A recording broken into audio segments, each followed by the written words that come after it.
사실 피해 학생의 진술이 있고 목격 학생의 진술이나 다른 증거가 있으면 문제 제기도 많이 하고 난리가 나서 결국 화로 처분까지 나오게 되었는데요. 뒤집기가 쉽지는 않아요. 저 같은 경우에는 실무에서 아무래도 행정소송을 조금 더 추천드리고 있습니다.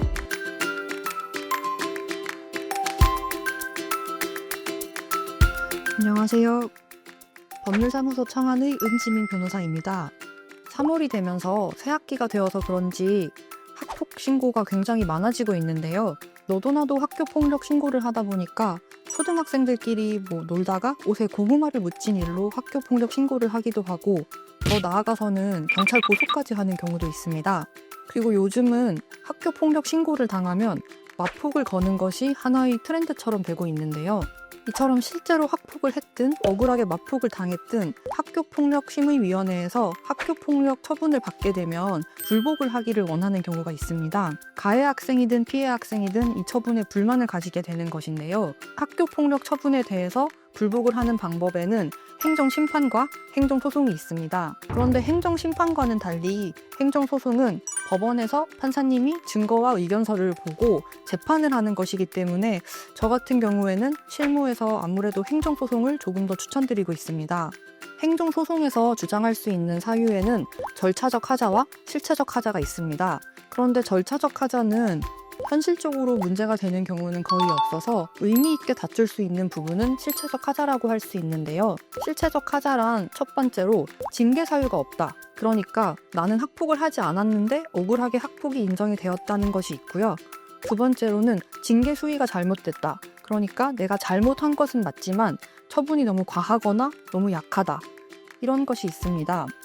첫 번째로 징계 사유가 없다는 부분은 사실 피해 학생의 진술이 있고 목격 학생의 진술이나 다른 증거가 있으면 뒤집기가 쉽지는 않아요. 징계 사유가 없다는 부분보다는 징계 수위가 잘못됐다는 부분을 다투기가 더 쉬운데 전학 처분이나 퇴학 처분 같이 좀 강한 처분을 받았을 경우에는 이게 좀 부당하다, 과하다라고 낮춰달라고 요청을 할 수가 있는 것이죠. 저 같은 경우에는 이 학교폭력 처분에 대한 취소 소송을 하는 경우에는 먼저 학생이랑 1대1로 면담을 합니다. 아무래도 학생들의 경우에는 옆에 부모님이 계시거나 그러면 좀 부끄럽기도 하고 민망해서 말을 잘 못하는 경우가 있는데요.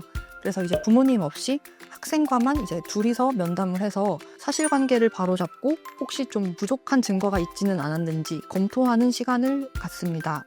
그리고 학교폭력 신고를 당해도 별일이 아니라고 생각을 해서 좀 안일하게 대응을 하셔서 학폭 위에 제출해야 되는 증거를 제출하지 않는다던가 아니면 학폭 위에 출석을 해서 진술을 잘못하는 경우가 있는데요. 학생과의 면담을 통해서 이런 부족한 진술이라던가 증거를 확보를 해서 소송 절차에 내게 됩니다. 제가 예전에 했던 사건인데요.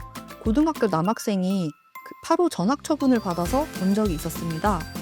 체구도 크고 키도 큰 학생이었는데 자기 체구 절반밖에 안 되는 동급생을 때려서 8주 골절을 입힌 사건이었는데요. 처음에 제가 이 학생을 봤을 때는 키도 크고 덩치도 커서 이런 애가 친구를 때려서 전치 8주를 냈으면 전학 처분 받을 만하네라고 생각을 했는데 면담을 해보니까 너무 억울한 점이 많은 거예요. 피해 학생이 평소에도 우리 학생을 좀 괴롭히고 장난을 많이 건 게 있었는데 이 사건이 발생한 당일에는 이 피해 학생이 우리 학생이 복도를 걸어가는데 성기를 잡고 놀린 거예요. 성기를 붙잡히니까 너무 놀라서 순간적으로 이 피해 학생을 밀쳤는데 덩치 차이도 있고 힘 차이도 너무 나다 보니까 이 피해 학생이 넘어지면서 얼굴부터 부딪힌 거예요. 그래서 좀 크게 다쳤는데 아무래도 우리 학생은 자기가 잘못한 것도 있고 하니까 변명도 하지 않고 그냥 학폭위에서도 다 잘못했다라고 인정을 했어요. 근데 이 피해 학생의 부모님 입장에서는 아이가 너무 많이 다쳤으니까 문제 제기도 많이 하고 난리가 나서 결국 화로 처분까지 나오게 되었는데요. 그래서 너무 억울하니까 행정소송을 하면서 평소에 피해 학생이 우리 학생을 괴롭혔다는 주변 친구들 진술도 받고 사건 당시에 한 번만 밀쳤고 추가적인 폭행이나 구타는 하지 않았다라는 목격 진술도 받아서 소송에 제출을 하였습니다. 그래서 결국 이 사건은 전학 처분은 취소되고 교내 봉사로 처분이 낮아졌는데요. 이 사건 같은 경우에는 처분을 좀 상당히 많이 낮췄지만 이 모든 학교폭력 처분 취소 소송이 처분을 낮출 수 있는 건 아니기 때문에 구체적인 상황에 대해서는 꼭 상담을 받아보시기를 권해드립니다.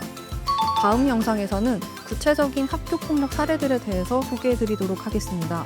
오늘 영상이 유용하셨다면 좋아요, 구독, 알림 설정 부탁드립니다. 감사합니다.